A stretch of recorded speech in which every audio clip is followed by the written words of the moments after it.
네, 오늘 다룰 스테픈입니다. 스테픈 라이트페이퍼를 많은 분들이 보셨을 거예요. 스테픈 라이트페이퍼는 되게 읽기 쉽게 되어 있거든요.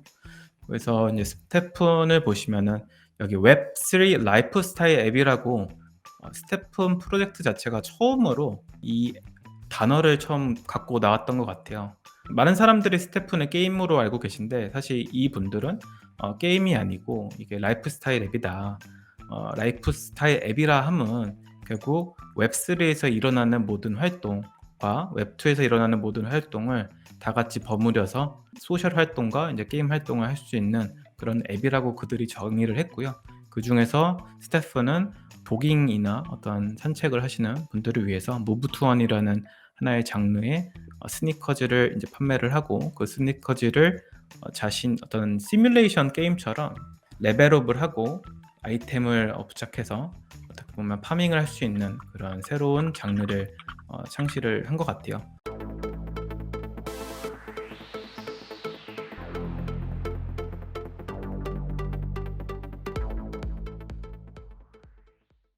물론 예전부터 걸어서 돈을 버는 앱들은 있었어요. 하지만 그 앱들은 흥행을 많이 못했죠. 근데 못했던 이유는 아무래도 게임 요소가 생각보다 많이 없다 보니까 사람들이 크게 호응을 못했던 것 같아요. 그 한 예로 저는 지금 수익코인이 그런 상태라 봐요. 수익코인이 우리나라에서 주목을 받았을 때는 사실 VC들이 굉장히 빵빵했기 때문에 '결국 얘네가 돈이 되지 않을까.'라고 하고 그 사람들은 뭐 NFT나 다른 어떤 투자를 요구하지 않았어요 앱에서. 단지 자신들의 앱을 깔고 그다음에 자신의 어떤 헬스케어 정보를 오픈해 주면은 자신이 하루 동안 걸었던 걸음수를 카운트해 가지고 코인으로 일정 기준마다 환전해 준다.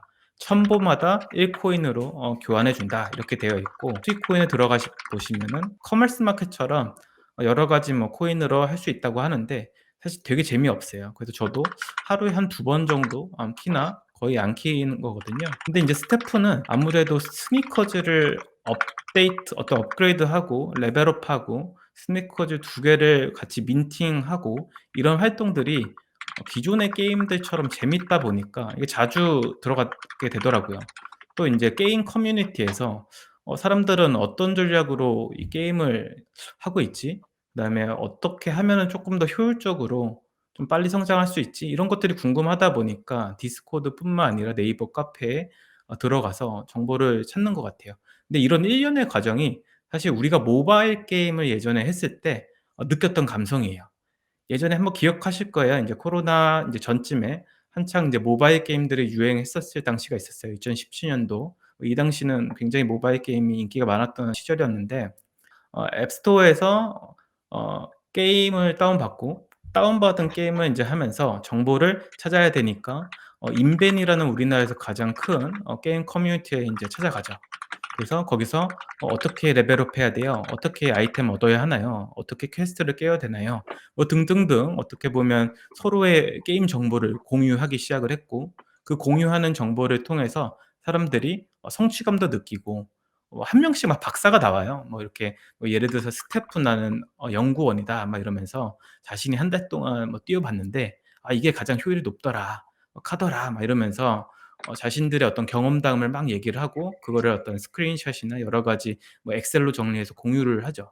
사실 이런 활동들이 게임에서 굉장히 재밌는 부분이고 굉장히 중요한 부분이거든요. 왜냐면 커뮤니티를 기반으로 한 것이 결국 게임이니까. 작년에 인제 P2E 시장에서는 이 커뮤니티가 사실 활성화가 되지 않았어요. 사람들이 이 게임을 하면서 '어떻게 베스트 전략을 가져가야 되지?' 뭐 이런 것들이 어떻게 보면 사람들끼리 논의되는 게 아니라 어떤 인터넷에 있는 단순한 정보가 결국 그거로만 게임을 진행을 하거나 사실 유저 간 서로 정보를 교류하는 것이 많이 부족했었죠. 아무래도 뭐 엑시 같은 경우는 토큰의 상승이 그들을 더 관심을 토큰에 더 끌게 했기 때문에 그럴 수도 있지만 결국 게임 요소가 많이 부족했기 때문에 그렇게 논의할 거리가 많이 없었다고 생각을 해요.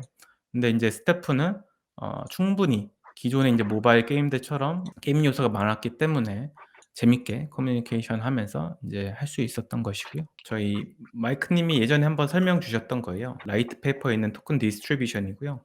이제 마이크 님이 저번 시간에 요즘 토크노믹스에 대한 트렌드를 말씀해 주셨고, 그 트렌드의 결론은 뭐였냐면 "커뮤니티 중심적으로 토크노믹스가 바뀌고 있다. 그래서 많은 부분 커뮤니티들이 한테 베네핏을 주기 위해서 토크노믹스가 짜여져 나가고 있다."라고 말씀을 주셨었고, 이 스테픈 안에서는 결국 커뮤니티에 분배되어 있는 토큰의 어떤 구조는, 여기 파란색 보이시죠? 여기 move and earn이라는 부분이 있고, 그다음에 이코노미와 트레저리라고 인제 라벨링 되어 있는 이 두 개가 결국 스테픈에 참여한 유저들한테 장기적으로 토큰을 배분해 줄 디스트리뷰션이에요. 그중에 인제 move to earn, 그러니까 move and earn이라고 되어 있는데, 결국 우리가 앱을 NFT로 채굴을 하는 거죠. 채굴을 할 때 나오는 토큰이 결국 move and earn이라는 이 파트에서 나오는 것이고, 이게 전체 생태계가 100 이라고 했을 때 한 30% 정도가 이 move and earn으로 잡혀 있어요. 그리고 그 나머지 부분은 이코시스템과 트레저리로 약 30%가 잡혀 있고요. 그래서 총 60%가 우리 유저들이 유저들한테 인제 배분되는 토큰의 양으로 되어 있습니다. 근데 스테픈이 좀 재밌는 건 뭐냐면 프라이빗 세일을 생각보다 많이 안 받았어요. 이제 대부분 프라이빗 세일은 요즘 같은 경우는 한 20% 정도에서 25% 정도를 인제 프라이빗 세일을 많이 받는데, 저희 인제 스태폰 같은 경우는 인제 한 16% 정도로 상대적으로 좀 낮은 수치를 받았고, 이 이유는 스태폰의 파운더가 얘기하기를 그렇게 많은 돈이 필요 없었대요. 처음에 인제 5 밀리언이죠. 5 밀리언 정도 레이징을 했고, 시장에서 한 60억 정도로 이 앱 개발을 시작을 했다고 하더라고요. 결국 이 앱을 만들기 위해서 필요한 만큼만 프라이빗 세일을 한 것 같고, 그리고 나머지는 인제 팀 토큰입니다. 근데 팀 토큰도 인제 마이크 님이 저번에 말씀 주셨을 때는 팀이 약 한 20% 정도 가져가는 게 요즘 트렌드다. 왜냐하면 결국 장기적인 이제 비전으로 봤을 때 이 자신들이 만든 프로젝트가 한 5 년, 10년 정도 롱런을 하다 보면은 결국 팀에 계속 누군가는 들어와야 되고, 더 좋은 인력과 더 실력 있는 사람들을 유치하기 위해서는 결국 팀 토큰을 그분들한테 스탁 옵션처럼 할애를 해 줘야 된다고 말씀을 주셨습니다. 그렇기 때문에 2014 년도부터 2018 년도까지는 팀 토큰이 그렇게 큰 수치를 차지하지 않았지만, 인제 2022년 현재는 팀 토큰도 한 20%로 많이 차지하고 있어야 되는데, 스태프는 특이하게도 이 부분이 14% 밖에 되지 않아요. 이렇게 안 된 이유는 사실 바이낸스를 이분들이 예측을 못 했던 것 같아요. 왜냐면 이 바이낸스 부분과 사실 팀 토큰을 합치면 대략적으로 한 21%가 되거든요. 그러면은 토크노믹스 관점에서는 '요즘 트렌드와 되게 부합한다.'라고 볼 수 있는 수치이고요. 어떻게 보면 바이낸스 IEO를 유치를 했기 때문에 '이 토큰을 어디서 그러면 떼올까?'라고 고민을 많이 했을 것이고, 이제 커뮤니티에서 이 물량을 가져오기보다는 자신들의 토큰을 쪼끔 양보를 해서 '자신들의 전체 밸류를 올리자.'라는 어떤 결정을 했던 거로 유추를 할 수 있습니다. 보시는 것처럼 뭐 2.5%의 어드바이저들 역할, 이거는 일반적인 어떤 수치이기 때문에 전체적인 토큰 디스트리뷰션을 보면 요즘 만들어지는 프로젝트와 굉장히 부합하는 토크노믹스를 갖고 있다라는 게 첫 번째 특징이고, 두 번째로는 바이낸스 IEO 때문에 팀 토큰의 물량이 생각보다 적다. 20% 보다 언더다라는 게 사실 키포인트입니다. 그리고 이 각각의 트렌치에 있는 분들의 토큰이 어떻게 분배되어 있는지 저희가 이렇게 시간별로 쭉 볼 수가 있어요. 라이프 앱을 가 보시면 2022년 이제 초에 런칭된 3 월이라고 되어 있는데, 3 월에 인제 토큰 TG가 발생이 된 것 같아요. 그래서 3 월부터 쭉 보면 2030 년까지 이제 포캐스트가 되어 있는데, 여기서 보야 봐야 될 특징은 뭐냐면 시장에 얼마만큼 물량이 유통되고 있는지를 좀 봐야 돼요. 그래서 지금 인제 화면에 제가 마우스 커서를 올린 부분을 좀 주목해 보시면, 지금 현재 우리가 시장에서 보고 있는 물량은 약 7% 정도와 그다음에 이코시스템 포함해서 3% 정도, 즉 10% 정도만 시장에 물량이 풀렸다라고 인지를 하시면 되고, 그 와중에 이코시스템과 트레저리는 팀들이 프로젝트를 운영하기 위해 쓰는 자금이기 때문에 사실 시장에 나오지 않아요, 잘. 그래서 실질적으로 바이낸스나 여러 가지 거래소에서 가격을 형성하는 물량은 7%라고 보시면 될 것 같습니다. 굉장히 낮죠. 그러면 이게 결국 어떻게 계속 증가되냐? 투자자로서 이거는 한번 봐야 되는 좀 포인트인 것 같아요. 그래서 쭉 이 그래프를 당기시다 보면은 딱 1 년이 되는 시점에 물량이 점차적으로 풀리기 시작합니다. 그것이 인제 2023년 결국 1월달 기준으로 점점 프라이빗 물량이 이제 풀리기 시작을 해요. 정확히 말하면 2023년 2 월이네요. 이 2 월부터 프라이빗 물량이 0.6% 이상 인제 풀리기 시작을 하게 됩니다. 이때부터 사실 스태프니 어떻게 가는지 흥망성쇠가 결정날 것 같아요. 그전까지는 굉장히 물량이 작기 때문에 마켓 메이킹을 통해서 충분히 재단이 어 물량 컨트롤하면서 가격 조정을 할 수 있는 범위거든요. 근데 인제 프라이빗 세일을 통해서 물량이 인제 쪼끔씩 나오다 보면 재단이 인제 커버할 수 없는, 결국 시장에 누군가 토큰이 나왔을 때 그 물량을 받을 수 없고 결과적으로는 이 전체 스태프니라는 이코시스템에서 어떻게 보면 자생적으로 이 물량들을 소화하고 프라이스를 유지를 해야 되는데 굉장히 어려운 일이거든요. 그렇기 때문에 스태프니 1년 동안 인베스터들의 클리프가 존재를 하는 거로 보이고요. 네. 그 이후에 이제 리니어로 2030 년까지 쭉 풀리는 구조로 보입니다. 결론은 뭐냐면 2022년 3 월에 TG를 한 스태프는 지금 현재 7% 밖에 시장에 물량이 나오지 않고 있다. 그리고 2023년 어 2 월부터 인제 프라이빗 물량이 클리프가 끝나고 나서 인제 리니어하게 풀리기 시작을 하고, 그때부터 우리는 GMT와 GST의 가격 추이를 한번 볼 필요가 있다. 왜냐? 프라이빗 세일에 인제 투자자들이 자신의 물량을 이익 실현할 가능성이 있기 때문이다. 그럼에도 불구하고 스테픈이 충분히 성장을 한다면 프라이스 부분은 어떻게 보면 걱정 안 할 수도 있고 혹시 더 큰 어떻게 보면 업사이드가 존재할 수 있다. 이렇게 좀 결론을 내릴 수 있겠네요. 그 경제도 결국에는 인플레이션이나 디플레이션에 따라서 되면 경기가 정말 좋을 때는 인플레이션 발생될 수도 있고, 그리고 경기가 안 좋을 때는 이제 디플레이션 생길 수도 있잖아요.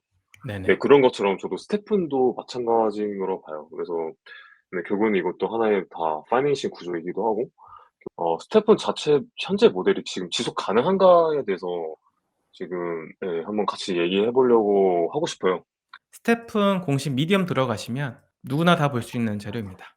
유저 액티브 오버 타임이라는 그래프였어요.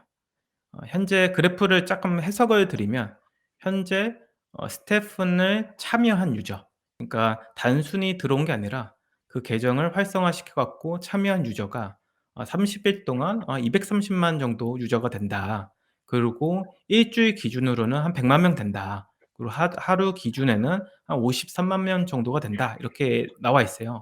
근데 이걸 보고서 제가 어떤 생각을 들었냐면 '아 스태프는 진짜 대단한 지금 기록을 하고 있구나.'라고 생각이 들더라고요. 왜 그 생각이 드냐면 게임을 좋아하시는 분이라면 아실 거예요. 어떤 거를 아실 거냐면 우리나라에서 가장 핫했던 모바일 게임이 있죠. 2017 년도였습니다. 바로 리니지였습니다. 리니지 M이라는 모바일 게임이 나오고 NC의 위상을 높였던 이제 모바일 게임이에요. 이 게임이 나왔을 때 당시에 인제 '얼마나 많은 유저들이 이 게임을 했냐.'라고 한번 좀 비교를 해 보면 리니지가 100 만이 채 안 됐어요. 아까 전에 제가 보여 드린 차트에서 지금 30일 동안 어 유저 액티비티가 얼마? 230 만. 즉 리니지 M, 우리나라에서 가장 유명했던 모바일 게임, 그리고 가장 돈을 많이 벌었던 모바일 게임 이 리니지 M보다 지금 2배 이상 큰 수치가 지금 스태프에 유입된 거예요. 이 수치는 게임 역사상, 게임이 아니라고 하지만 사실 게임이라고 한번 생각을 해 보면 이거 굉장히 의미 있는 것이다. 스태프는 지금 현재 엄청 큰 모멘텀을 받고 있다. 이게 리니지 보시면은 2017 년도 7월 달부터 결국 매달 결국 유저 수가 줄어들다가 정확히 말하면 한 4 개월 지났을 때 한 반절 정도 떨어진 60만 정도가 액티브 유저였을 거예요. 스태프는 우상향의 곡선을 지금 현재 그리고 있고 현재 굉장히 큰 유저들이 지금 들어오고 있다라고 일단은 어 되게 의미 있는 데이터를 우리가 한번 살펴봤고요. 리니지 M이 처음 출시되고 100만을 못 넘겼는데 그때 당시 이제 4개월 만에 벌어들였던 17년도 매출이 1조 8천억이에요. 1조 8천억. 이거의 대부분이 다 리니지 M에서 나왔던 거예요. 왜냐? 사람들이 상작관을 하고 그 펫하고 결국에는 스킨 그거 뽑으려고 결국 사람들이 엄청 돈을 썼었거든요. 저도 거기에 큰 일조를 했던 사람인데 그것들이 쌓이고 모아 해서 4분기 실적 매출 5천억, 영업이 1,800억을 달성했죠. 근데 이 수치 자체는 스테픈의 유저의 반절 정도밖에 안 되는 사람들이 모였을 때 이루어냈던 기록이다. 근데 스태프는 현재 리니지 M보다 2배 이상의 유저 수를 보유하고 있고 그다음에 글로벌적으로 사람들이 플레이하고 있기 때문에 사실 이 매출을 넘길 수도 있을 것 같아요. 제 생각에는. 그렇게 봤을 때 이 스테픈이 과연 폰지냐?라고 한번 생각해 봐야 돼요. 왜냐면 사람들이 폰지라는 개념을 굉장히 단순하게 생각하고 있거든요. "스테픈이 폰지냐?"라고 했을 땐 저는 당연히 "폰지 아니다."라고 얘기하고 싶어요. 왜냐? 폰지라고 하면은 크게 의도가 사기여야 돼요. 이거를 만들었던 의도 자체가 불순해야 되고 두 번째로 자체적인 수익 모델이 없어야 돼요. 그래야지 처음 어떻게 보면 신규 유저들의 돈을 가지고 그 처음 들어왔던 사람들한테 수익을 주면서 어떻게 보면은 계속 수익 보존을 할 수 있는 구조가 나와야 되는 거거든요. 근데 스태프는 그런 구조가 아니에요. 근데 이게 당연한 것 같아요. 왜냐면은 포모가 왔기 때문에. 왜냐면 '내가 한번 탔어야지 나도 이거에 대한 팬이 되는데 내가 못 탔거든.' 그러다 보니까 쪼끔 배가 아픈 거야.